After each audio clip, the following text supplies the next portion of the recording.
Hello, and thank you for listening to WRYAT, New Orleans' fifth-ranked public radio station. As always, we're broadcasting live from a prefabricated Home Depot shed located off of South Carrollton by the Popeyes. On this week's show, we'll catch up with the Boat Talk brothers as they handle someone's smoking engine. Well, I'm just saying, Uncle Terry came down once and was like, hey, Ronnie, you want to learn how to play Smoke on the Water on bass guitar? I was like, yeah, I would love to. Yeah, we can't forget that. I mean, That's what Uncle Terry did. He was cool Uncle Terry. He had a really cool pack of cigarettes, and I said that I wanted one because I didn't have a bass guitar to play, so I said, well, I better play something, and he said, try this stick. Then we'll follow that with this week's headlines on Some News. Popeyes' recently introduced spicy chicken sandwich has become a huge hit with the fast food restaurant's customers and critics alike, with many declaring it to be even better than the signature chicken sandwich of competing fast food restaurant Chick-fil-A. The critical consensus being that when compared to Chick-fil-A sandwich, Popeyes has a crispier texture, a richer flavor, and no discernible taste of homophobia. After that, on the Loupe Guru Music Experience, Loupe sits down with jazz legend Bill Binston and his magical recorder. Hey everybody, how you doing? Good. That's so good. I'm doing good as well because I have a real fun special guest with me in the studio. His name is Mr. Bill Binston. Hold on. Oh, it's cool, man. You know what? It's Bill Binston, but you know what? It's jazz. So if you want it to be that, it's... I wanted to do it right, Mr. Bill Binston. Nah, man. It's all about the names you don't pronounce correctly. And closing the show is another History Gumbo, where we look at the history of Bud's Broiler. Nothing filled my life with more anxiety. Standing in line and having a sweaty woman asking me, what do I want on my number 4? Chili or smoke sauce? Those 4 words still have me waking up in the middle of the night. My name is Susan Budbroilovich, and I am the great-great-granddaughter of Benjamin Montgomery Budbroilovich, the founder of Bud's Broiler.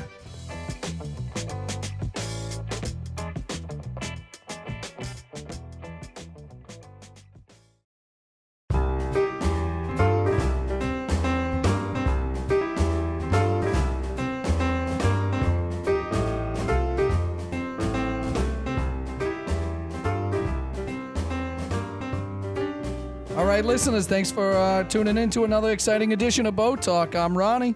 I'm Donnie. And here's our question. Hey, Boat Talk guys. I've just bought a new boat, and every time I crank it, it just puts out floods of smoke all over the water. What am I doing wrong with this smoke? So we got a age-old problem. Smoke on the water. Smoke on the water. You know what, Donnie? I've been listening to that song for years now, and you know what? Every time I hear that song, I just think about Uncle Terry. Oh, yeah, Chicago Uncle Terry? Yeah, Chicago Uncle Terry. He gave you your first cigarette. Remember that? Where's this going, Ronnie? Well, I'm just saying, Uncle Terry came down once and was like, hey, Ronnie, you want to learn how to play Smoke on the Water on bass guitar? I was like, yeah, I would love to. Yeah, we can't forget that. I mean, That's what Uncle Terry did. He was cool Uncle Terry. He had a really cool pack of cigarettes, and I said that I wanted one because I didn't have a bass guitar to play, so I said, well, I better play something, and he said, try this stick. Yeah, exactly. Listen, no, but Uncle Terry had that really sweet bass guitar. It was a Fender, and he would just pull it out. It was pearlescent. I thought it was white. a Stratocaster. No, it was definitely a pearlescent Fender. That was Uncle Terry, Latham, Massachusetts. Yeah, We're talking about Uncle Terry, that Chicago. was the Terry that gave you your first, spinach. But anyway, that Uncle Terry from Chicago taught me how to play Smoke on the Water on bass. And that Uncle Terry's spinach helped me feel comfortable in social situations at an awkward and turbulent time in my life. And then when Uncle Terry from Chicago would be like, all right, Ronnie, put your finger here and then play it, follow my lead. Here, here, here, here, here, here, here. Here, here, here, here, here. Don't touch it. Here, here, here, here, here, here, here. Yeah, must have missed that. I was outside smoking. That's most of what I did. Yeah, Donnie. Because again, I had to cope with my lack of talent somehow. And he said, you can play the stick. Yeah, but you didn't have to do all of his packs of 6 there, pal. You took all of them. Well, yeah, I mean, it's highly addictive, and sure enough, I got addicted to it. Yeah, but they say the same thing about his bass guitar, but I quit. No, they don't say the same thing about bass guitar, Ronnie. They say that you can quit bass guitar anytime you want. That's the number one thing. It's a lot harder for me to quit cigarettes. Why do you think parents get really upset when their kids are like, I want to learn how to play bass? They're like, don't do that. Because of the drugs and the rock and roll lifestyle. Because it's highly addictive. No, cigarettes are highly addictive. People should be worried about me. Nobody should be worried about you. I'm the one that's ending my life with these nicotine sticks. Listen, Donnie, I wake up in a cold sweat almost once a week thinking about Primus's slap bass. And I wake up in a cold sweat once a week thinking, I need another cigarette. That's not the same thing, Donnie, all right? No, you're trying to make a big deal out of like an egg hill. You're trying to make an egg hill into a big deal right now. You're the one that's trying to compare your addiction to mine, and your addiction isn't really an addiction. It's Yours is not an addiction. It's a cigarette. You could just put it out and throw it away. Bass guitar, you can't just get rid of a bass guitar. Nobody's going to take it. If the cops see you, they're going to be like, where are you going with that, son? I would have taken it. I would have taken the bass guitar, Uncle Terry. I would have taken a lot of lessons if you just had patience and didn't want a cigarette so goddamn bad. Yeah. And I want a cigarette right now because we're talking about it so much. I want a cigarette and I want to listen to Smoke on the Water and Primus's Bass Death or whatever the hell that damn shit is called. Les Claypool, R.I.P. He's not dead. Is he alive? Is anyone alive? Should I smoke cigarettes right now? Can I have a cigarette? Can I have a cigarette, Ronnie? Donnie, shut up. All right? Listen to me. All right? Stop talking about cigarettes. Nobody cares. All right? Anybody could quit. Just get one of those digital cigarettes, right? The ones that look like, like somebody took like an old school like Speak and Spell and then put a little thing on it, all right? Those look like USB ports. I plug one into my computer expecting it to get high. Yeah. Yeah. I really want a cigarette right now. I really want to play some slap bass. All right, well, let's go ahead and indulge in our weaker characteristics that make us lesser people. Yeah, I'm going to go to my room. Whatever you hear, don't come in for the next 12 hours. All right, ladies and gentlemen, this has been Bo Talk. This is Ronnie D'Amico. This is Ronnie D'Amico. And see you on the water. See you on the water. Lighting a cigarette.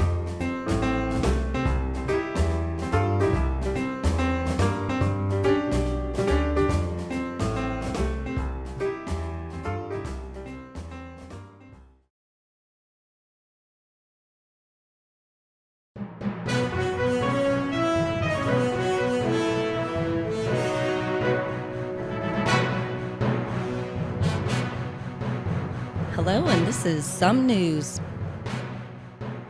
It was announced last week that the state would approve $450 million in Superdome renovations instead of some much-needed infrastructure improvements around the city. So as it stands for now, the road to the Super Bowl still goes through New Orleans, but we hope you have AAA for when a pothole explodes your tire. The Louisiana Children's Museum is set to reopen on August 31st in City Park. Galleries will include exhibits about health and wellness, a farm-to-table food and grocery exhibit starring Mr. Okra, and the Jammin' House exhibit that resembles a New Orleans nightclub, complete with a stage, real instruments, and stupid, overpriced themed drinks served in absurdly shaped cups.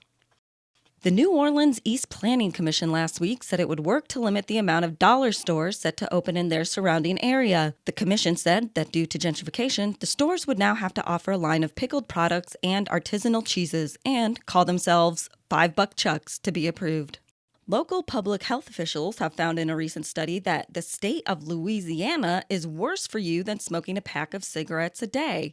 When asked for more information, health officials responded, quote, "Does anyone have a light?" "Oh, no, thanks. I don't smoke menthols." You know what? Screw it. Yeah, I'll take it. Thanks. What was your question again? End quote.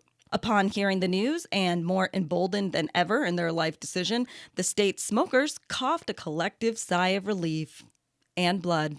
This week, The Advocate put out a database for which LSU fraternity people complain about the most. In response to the findings, LSU's Interfraternity Council issued a press release repeatedly stating that their dad was a lawyer and repeatedly asking the Advocate if it had any idea who their dad was. Complaints about the fraternities themselves were not addressed. New Orleans school Ursuline Academy was told by the school board that it cannot use its Native American mascot anymore due to public outcry. Ursuline, surprised by the backlash, responded, quote, "So sue me?" To which the school board replied, "No. That tribe or any other will not be acceptable." Popeyes' recently introduced spicy chicken sandwich has become a huge hit with the fast food restaurant's customers and critics alike, with many declaring it to be even better than the signature chicken sandwich of competing fast food restaurant Chick-fil-A. The critical consensus being that when compared to Chick-fil-A sandwich, Popeyes has a crispier texture, a richer flavor, and no discernible taste of homophobia. In North Shore news, an elderly Mandeville woman was found guilty of trying to kill her lawyer with a shotgun. The woman apparently showed up to the lawyer's office wearing gloves, bags on her feet, and carrying a towel-wrapped shotgun. The woman pled not guilty, explaining that she had just come from the gym, and everyone in Mandeville knows that's just common workout gear. And that has been this week's Some News.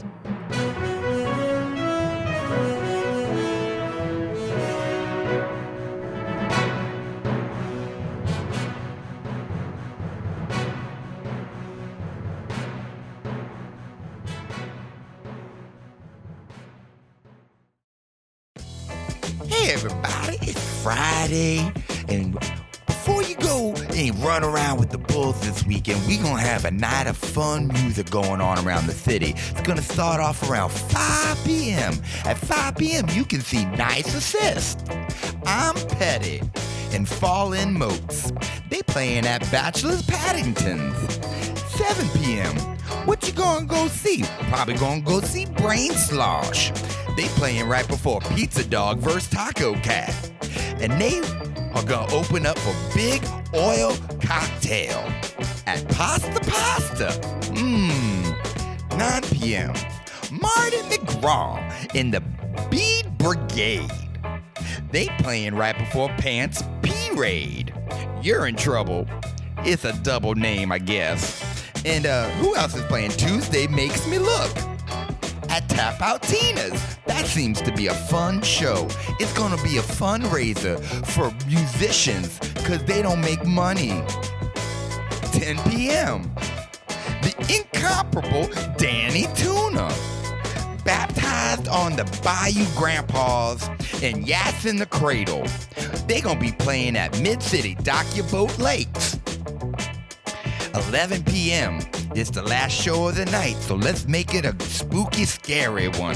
The Inconceivables. They opening up for Ice Agent Breakers.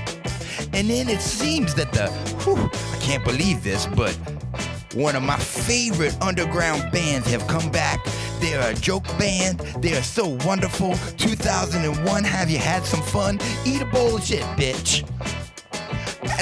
At the Dungeon and Dragons Inn. Hey everybody, how you doing? Good. That's so good. I'm doing good as well because I have a real fun special guest with me in the studio. His name is Mr. Binston. Hold on. Oh, it's cool, man. You know what? It's Bill Binston, but you know what? It's jazz. So if you want it to be that, it's.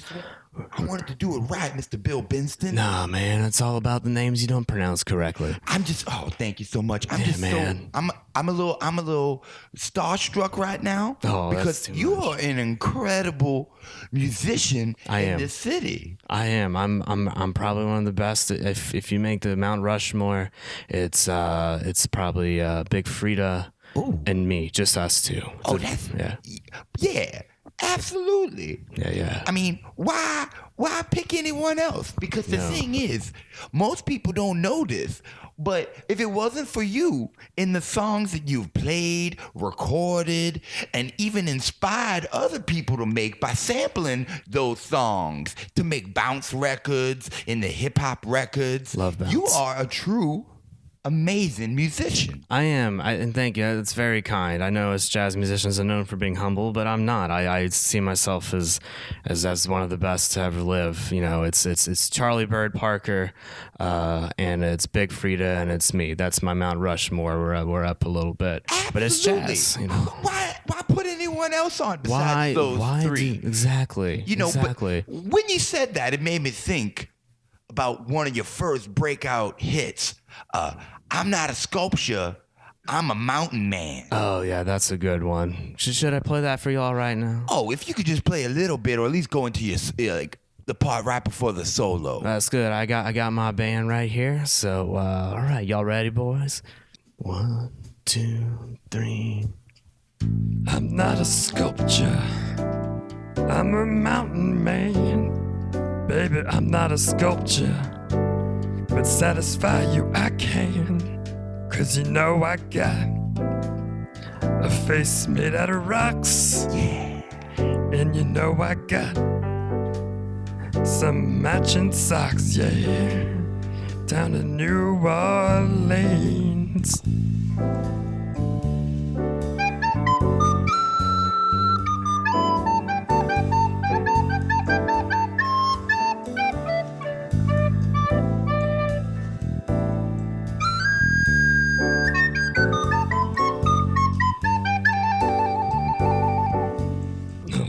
How was that, Mr. Loupe Fiasco? What is oh, there goes my recorder. Oh, it's okay. It wasn't a fiasco at all. It was very wonderful. It was exactly what I wanted to hear. I know it was. Oh, I'm sorry. I just the singing voice. It's my hero. And I'm so excited because I feel like I should just not stop, double down, and say, can you please play? When the clowns come to town, I'm running this show. Oh, yeah, man. When the clouds come to town, this is actually probably one of my favorites. I wrote it for my third wife.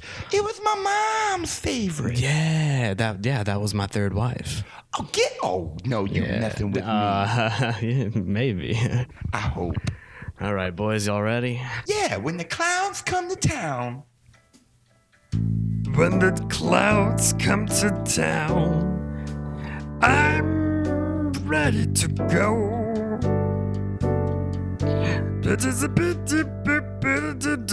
When the clowns come to town, you and me will be both ready to go under the tent.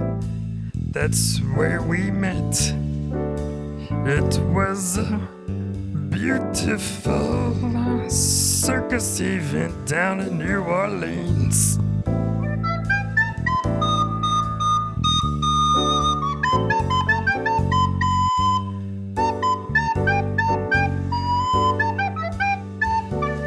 Oh, yeah. Oh, yeah. Wow.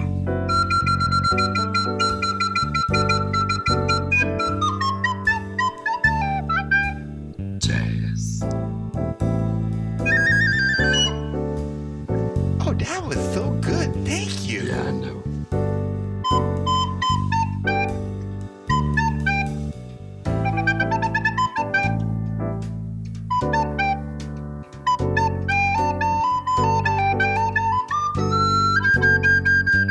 When the clowns come to town, yeah.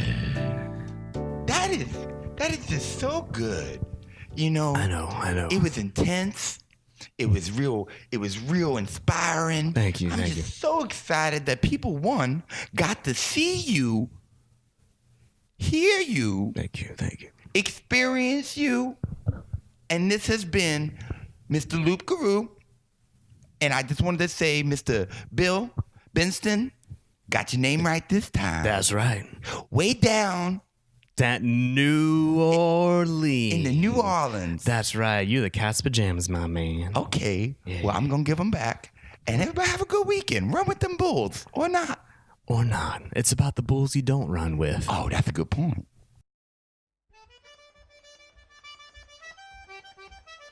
Nothing filled my life with more anxiety. Standing in line and having a sweaty woman asking me, what do I want on my number 4? Chili or smoke sauce? Those 4 words still have me waking up in the middle of the night. My name is Susan Broiler, and I am the great-great-granddaughter of Benjamin Montgomery Broiler, the founder of Bud's Broiler. My great-great-granddaddy came to New Orleans in 1941, right after that third Irish potato famine. America to him was a land of opportunity and a place to continue his research on the other ways to eat potatoes. Since he was a young man, he had experimented with sauces and dips, to show the world the mighty taste of fries. After landing in New York, Benjamin quickly learned that folks in the North did not care for fries, nor did they like their meals cataloged into numbers.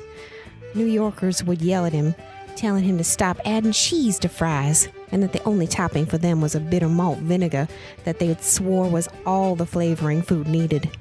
Benjamin never did let that get him done. After learning about the people of New Orleans' taste for vegan foods, Benjamin headed down the Mississippi River on a raft made out of leftover charcoal sacks. This experience will never leave his heart, for he will insist that only charcoal be used in his future restaurants. Now, once in New Orleans, Benjamin wasted no time. He quickly realized in order to stand out, he would have to do more with his cheese fries. Benjamin headed down to the famous New Orleans farm animal fights and found his future. Due to the unpopular cow staring contests, chickens had become the top ticket item for those fights. But Benjamin saw an opportunity.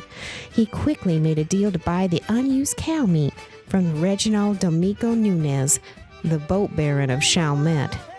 In addition, the boat baron gave Benjamin 2 extra gifts, a recipe for hickory smoke sauce and a recipe for chili. Little did Benjamin know that these 2 will spark a war like no other. After purchasing land near City Park, Benjamin set out to create a hamburger shop that would allow him to make cheese fries creation an instant hit with the locals. However, the attention of the locals were slowly shifting to other vices, like the Bullet Bertha show, the one where a woman would catch a bullet with her lady parts. Benjamin tried adding other things to the menu to spark attention: chicken nuggets, shakes, and even hot dogs. But none of these things seemed to work. After the 3rd day of no customers, a police officer walked in with a Jesuit priest. The 2 were having a civil conversation about Greek history. When they looked at the menu, the 2 men asked Benjamin to give them something new. Worried, Benjamin frantically searched the restaurant for something before noticing the 2 barrels from the boat baron. He grilled up 2 burgers, and on top of each, he put chili on one and the smoke sauce on the other. Only having 3 menu items, he told the 2 men that this was the secret number 4 that came with either chili or smoke sauce. This is the moment the war started. The priest and the cop took a bite of their burgers and loudly proclaimed that each man had the best burger. The cop told the priest that the smoke sauce brought out the savory taste of the meat, while the priest proclaimed that the chili was like getting an extra half of a burger in the form of meat soup. Tensions quickly raised between the 2 men until the priest stood up from his table and said in his now famous Jesuit high school motto, "Smoke will never disgrace the mouth of a Jesuit. Only chili sauce and truth shall pass through these lips." The 2 men fought each other until the deacons of the Cajun Pope came to break up the fight. Word quickly spread of the fight, and a steady stream of New Orleanians came to find out what the fuss was about. Time went on as brother versus brother fought each other for which was better, the chili sauce or the smoke sauce. You can still see the bloodstains on the street outside a restaurant where men, women, and dogs fought over what was the better sauce for the number 4 burger. To this day, this war rages on. While my great-grandfather wanted only a place to serve his cheese fries, he ended up creating the wedge that brings people together every night at 4 in the morning.